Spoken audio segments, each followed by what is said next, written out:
Hello, ladies and gentlemen, and welcome back to another fabulous Friday Rambling. I'm your perpetual host, the Bardic one. Yay!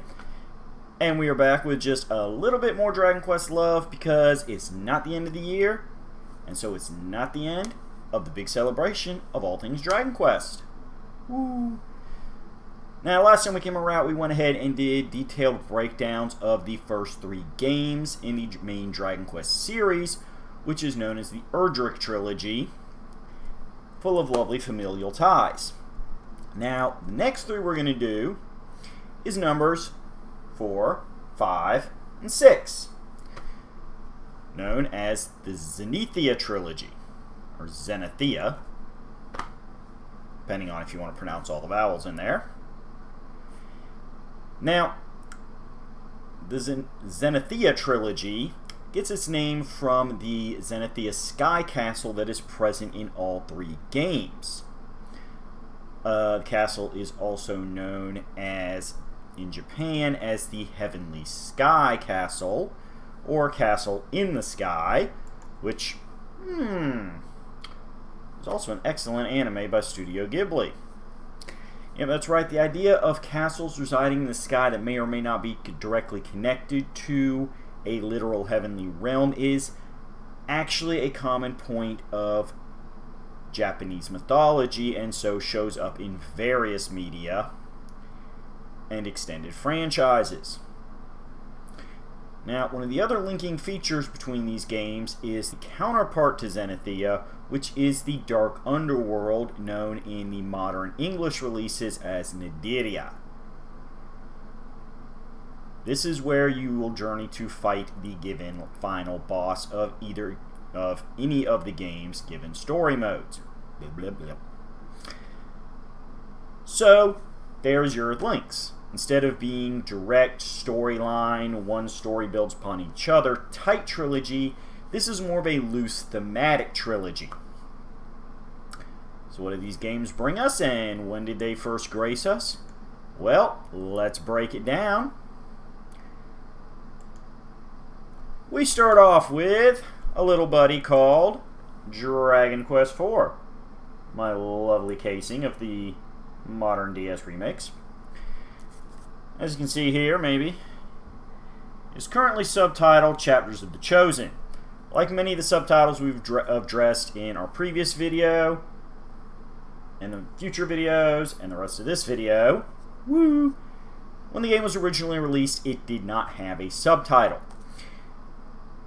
This game was, in fact, originally released in 1990 for the NES, and was the last game in the Dragon Quest series to be released for the NES, as well as the last one released in America for many years. As such, this is the only game in the series that was released in America in its original form. The other 2 games in this trilogy were not initially released in Japan in their original console forms. We only got the later remakes. However, for those of you who do want to play the original and speak the English, you can... We're not officially recommending this because it is legally squinky and vague, but for the record, although we are not endorsing this, we are simply informing you that it does exist and is technically feasibly possible. There are fan-translated, patched ROMs of the original forms of 5 and 6 available on the internet. Fortunately, you don't need them to play, although there is the official English release ROM of 4.2, but again, we do not officially recommend that you download ROMs that you do not own the original cartridge for, as this gets into questions of legal squinkiness and software piracy. This has been your official legal disclaimer. But the good news is, as you can see from this lovely visual aid, you can get the game on the Nintendo DS in a nice legal commercial form here in America. And that is the version I'm basically going to be discussing, because while I have played Dragon Quest IV way back in the past in its original NES form, it is the DS format that I have played in much more recent years, and the one that most of you are likely to encounter, and therefore the one we're going to focus on. Now, that DS remake came out in November 22nd, 2007.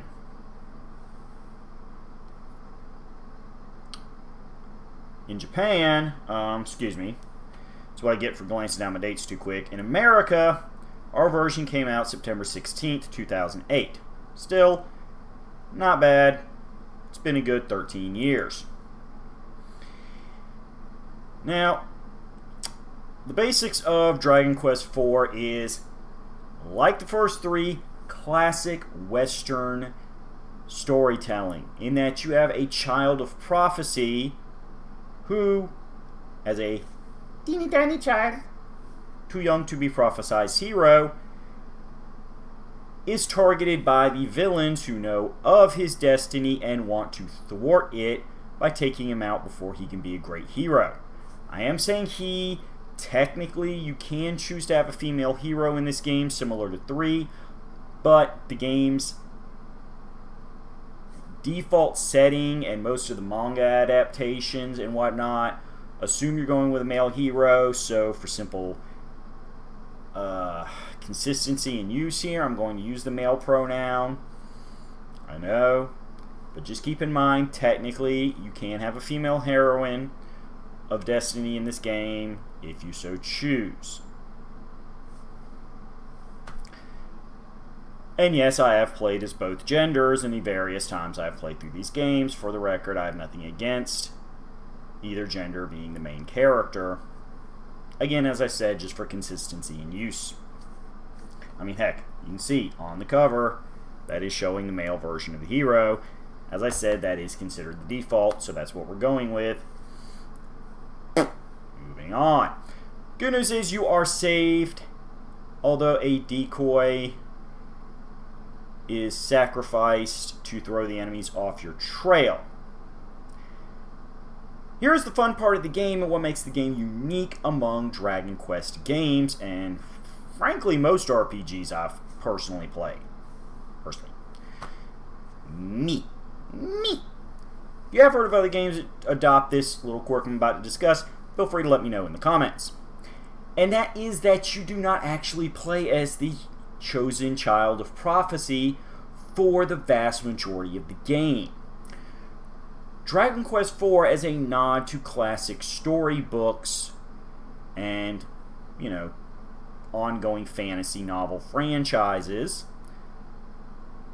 is actually broken up into a series of chapters. In the original, it was 1, 2, 3, 4, 5 chapters, although the DS remake does have a post-story mode bonus 6th chapter, which is pretty spoiler deep. All I'm going to say is that playing it allows you to unlock a extra playable character for your party and supplies more story background for one of the main antagonists of the series.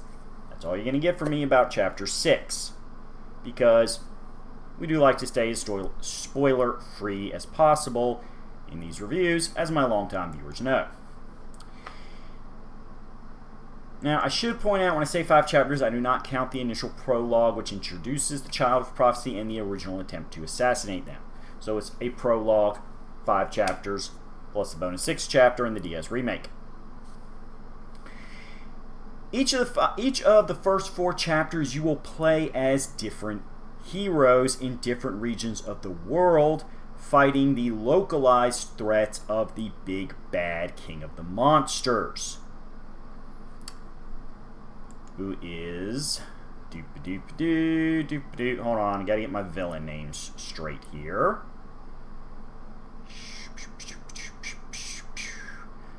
Zorro, spelled with a silent P. Sorry, as I said, I've played a lot of Dragon Quest games. Sometimes the villains kind of merge and mix and jumble it together in my head.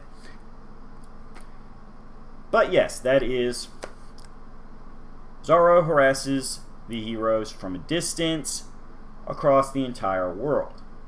This is one of the, as I said, interesting quirks of the game because you get a little sample of all of your playable characters as main starring heroes in their own right.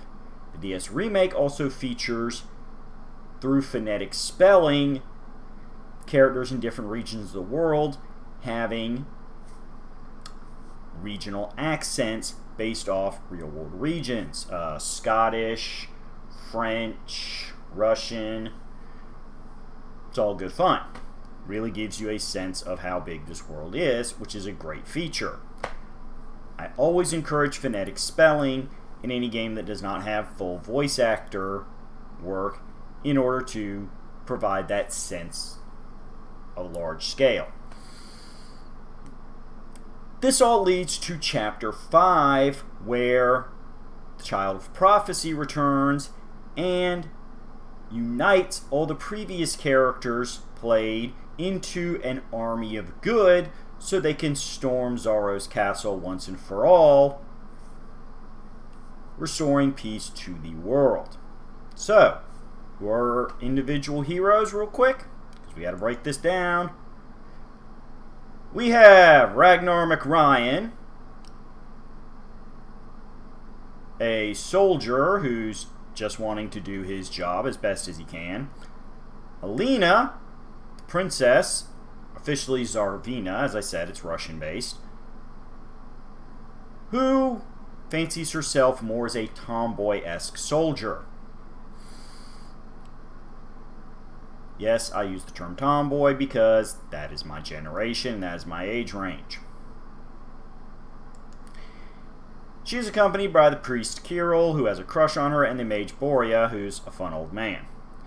Chapter 3 introduces us to the mage, or the merchant with the most, Tornico, aka Talon, who of course we discussed in our spin-off videos, got his own spin-off series of dungeon crawler games. Talon, or Tornico, depending on translation, is simply put a jolly, fat merchant who simply wants what's best for his family. Great guy, how can you not love him? Chapter 4 gives us the final pair of heroes, the, among Dragon Quest fan community, infamous Maya the Dancer and her younger sister Mina the Fortune Teller. Hashtag spoilers, these are your female fan service characters for the series. Wonderful characters in their own right. I enjoy playing as them because they have interesting skills that do stand out from all the other characters and are useful throughout the game, but Maya the Dancer especially has a costume that does accentuate her physically appealing form. Let's just say this. And again, there's nothing inherently wrong with that. You know, pretty people are gonna pretty. So, what do you get from all of this? Well, as I said, you get a really fun game that manages to give every character focus, subverting one of the great flaws of a lot of RPGs where you have large character pools, which is that some characters just feel underdeveloped. This way, with this chapter setup, you not only get everybody coming together and a chance to play the game with your own custom party, which means you can swap out who you're playing with actively in Chapter 5 in different combinations as you play through the game multiple times, because trust me, you will want to play through this game multiple times. You get the joy of everybody getting a spotlight and being treated like a true blue hero, saving their own region of the world. This leads us to Dragon Quest V, Hands of the Heavenly Bride. Woo! Now this game, okay, let's get our hard data stats out first. This game was originally released for the Super NES in September 27th of 1992 in Japan. As I said, did not migrate to America until the DS Remake in February 17th of 2009. The basics of this game is that while you do have obvious storyline segmentation like Dragon Quest IV, instead of going for a 5-chapter led by different character sets, it's divided up into 3 eras of the main hero's life. Child, young adult / teenager, depending on your translations and how you interpret some of the vague age references. And in the 3rd act, young husband and father. That's right, Dragon Quest V, as you might guess from the term Heavenly Bride, is all about family. This game covers the entire lifespan, with a few year skips here and there, in between the acts, of a child who may or may not be the hero of prophecy, but definitely is fated to one day journey to the famous castle in the sky known as Zenithia. The real fun of this game, besides the fact that it has, in my opinion, one of the darker stories in the game, is you spend time as a slave, you spend time magically frozen. And when I say spend time, in both cases I am talking years at a time. Like not a, oh, that was a fun little week vacation. No, as in the world went on without you for long stretches of time and you were presumed dead by some of your loved ones. Yeah. But the big appeal of this game, and one of the things that makes it fun, is that the Heavenly Bride referenced in the title is up to you. In the original game, you had your choice of 2 brides. The generally fan-accepted canon bride is your childhood sweetheart, Bianca, although she has a strong contender in the character of Nera. I believe, yep, Nera. Who is from a rich merchant family, and, in all fairness, does offer her own, battle abilities, different from Bianca. This is one of the things that does make the choice worth making. Both Bianca and Nera have distinctly different personalities, and when they are playable characters in your party, do control differently. As such, this feels like a legitimate choice between the 2 games, and not a simple matter of the palette swap character portrait of a secondary character. Now, in the DS remake, you get the choice of a 3rd bride in Nera's older sister, Deborah, who is, for you anime fans, basically the Sundari character. This is somebody who will never really admit to being in love with you, but insists on you paying lots of attention to her and placing her as the most important female in your life. Even though she totally, is not in love with you, you're an absolute idiot for thinking so. In fact, I ought to beat you up just for suggesting it. Yeah, that's Sundari, that's Deborah. Honestly, I've never chosen her.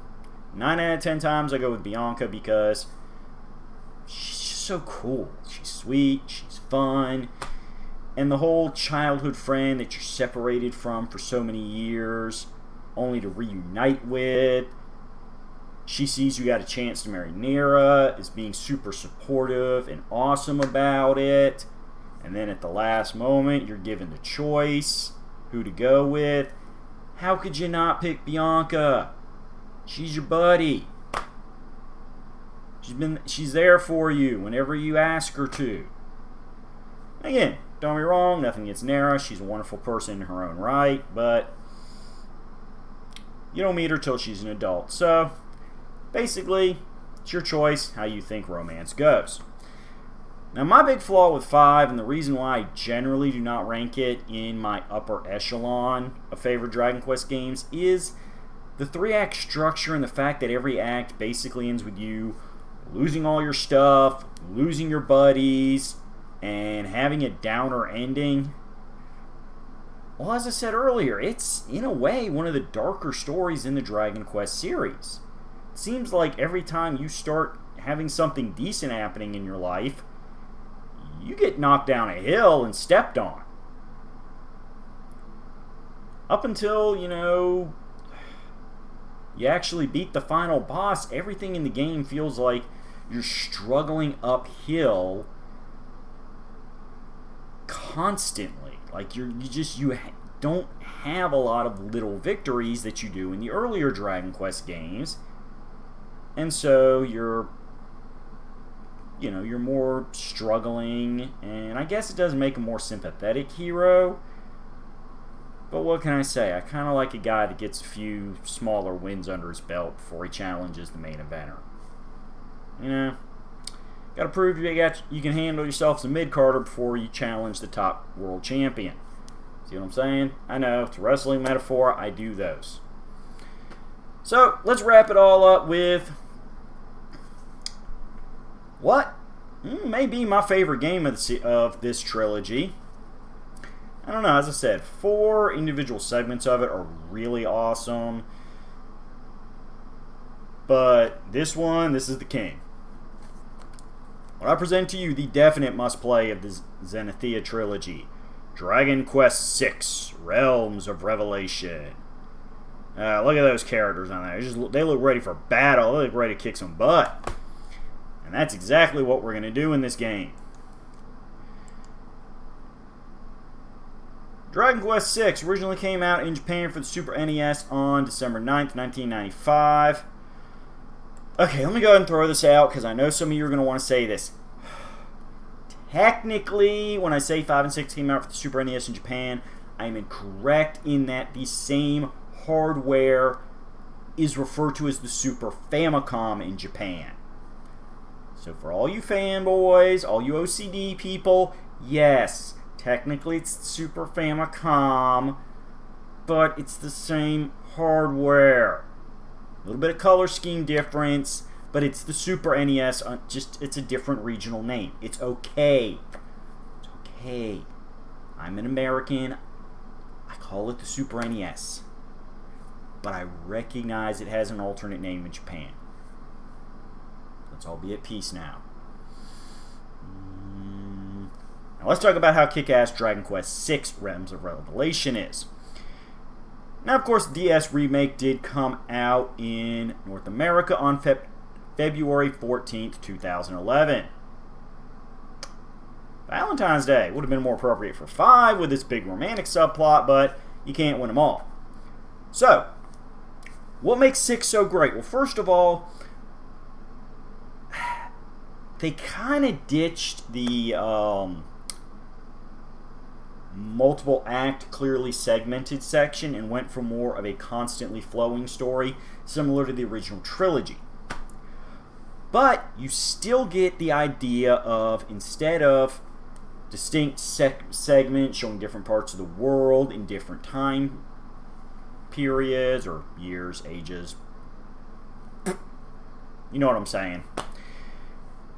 You instead get a story split between 2 dimensions that you crisscross as you discover the mystery of why these dimensions are linked, who or what resides in each dimension, and who is the massive jerk that is actually trying to bring both dimensions to complete ruin while he hides in his dark underworld of Stadia. In this game, you do not get the choice, similar to 5, of your hero's gender. Only 4 gives you that, but you do get something even better, which we're going to touch on when it comes to customizing and replay value. And that is, this is the first game to have a graduated class system. That's right, for the first time since Dragon Quest III. What a coincidence. Both final games in the series did the same thing. You have, besides your character's base persona and level and stats, you can willingly customize them by assigning them a separate class, which, while it affects your stats, does advance separately from your base level. Now, unlike 3, where you would have your classes, and, you know, that was it. You had your one class, you played through it. You could technically switch, but it didn't really do anything for you, except maybe teach you a few new skills. 6 introduces the graduated class system. What do I mean by this? Well, it's very simple. In the beginning, you have your choice of what they call starter classes. Now, these are your basics that you would be familiar with for most games. Your swordsman, your martial artist, your mage, your priest, dancer, thief, merchant, the gadabout or jester, depending on your particular translation. And newly introduced in this game, Monster Master. But here's the fun. You master one of those classes. If you then choose to participate in and eventually master a second specific class, you then have the option of graduating to a higher grade prestige class, also called hybrid class. This is where you get things like, for instance, if you train as both a swordsman and a martial artist, the Battle Master class. The mage and the priest now become the sage, the ultimate magic user. The martial artist and the priest. Oh wait, I think is it martial artist and priest, or is it? I don't know. I gotta double check this one. Yeah, martial artist and the priest create the paladin, a holy knight. The warrior and the mage give you an armamentalist. This would be your magic knight unaffiliated with the church.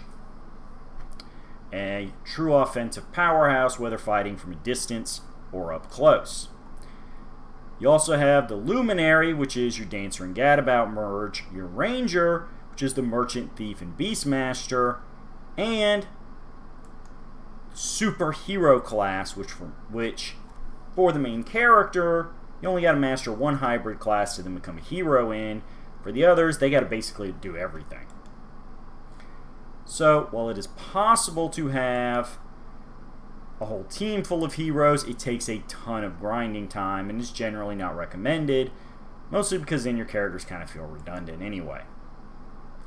You also have 2 monster classes in the Dragon and Liquid Metal Slime. You get a variety of vehicles to choose from, some lovely mini games, and best of all, some wonderful characters. Besides your hero, you get... Hold on, let me get my list here.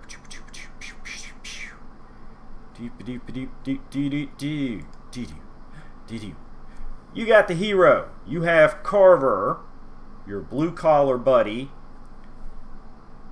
Millie and Terry, who you would recognize from our video on the Dragon Quest Monster series as alternate reality variants of them, were the main characters of the first Dragon Warrior Monsters game.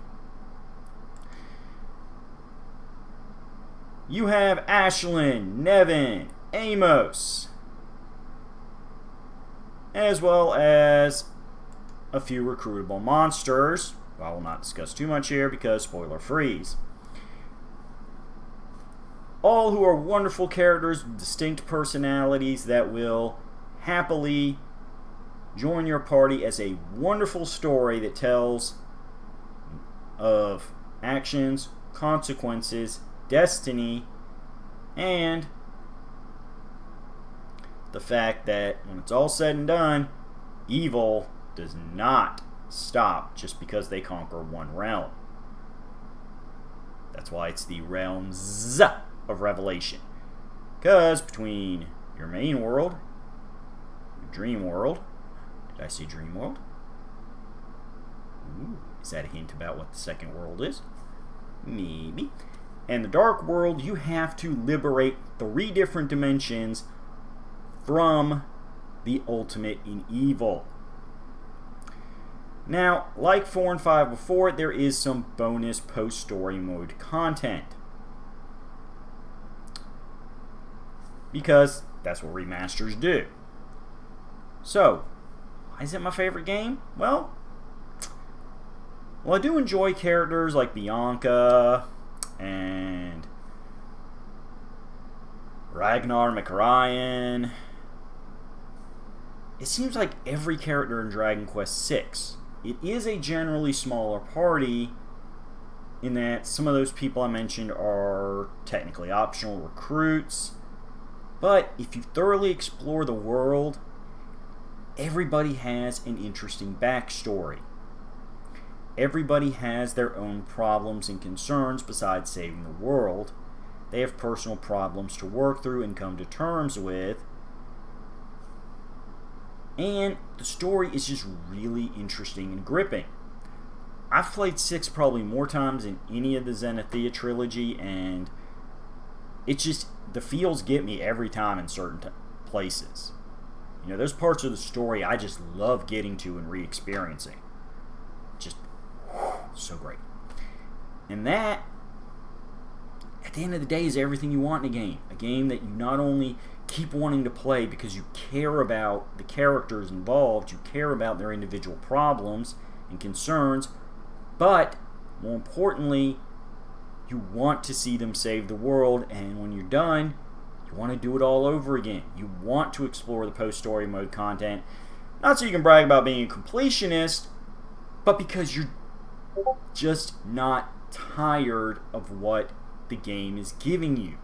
You just keep wanting more from the game. And that is everything that's great in games. So, I would say definitely play 6. 4 is another strong contender. As I said, 5, if you like the darker stories, you don't mind getting kicked down a lot before you rise up again, go for it. But you can get all 3 on the Nintendo DS. Find them at your favorite place to get used games. Because, well, they are DS, let alone 3, you know. I mean, even the 3DS is out of production. So, DS, yeah, you're not going to get a brand new game anymore. So, sorry, folks. So, go to your favorite used game location. Pick one up. Pick all 3 of them up.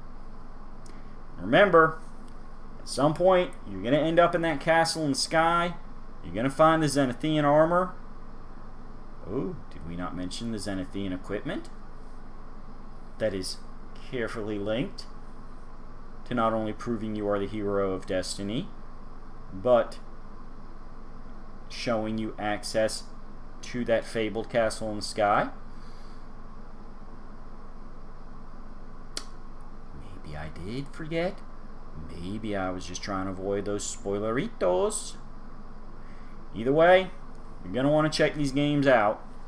So, I'm going to wrap it up so you can do some shopping, or maybe just put them on your Christmas list so Santa can bring them to you. Either way, we're getting closer to turkey time. We're going to have us some food and Thanksgiving holiday themed videos coming up. So get ready. Munch them down. Play your games. Watch your favorite movies. Take a nap. Either way, November is all about Thanksgiving. And I do give thanks to everybody who watches my videos, especially if you do it every week. Until then, I will keep on vlogging. I'll keep on rambling. And if you come around on a different day of the week, I'll keep on playing some games. Check you later, folks.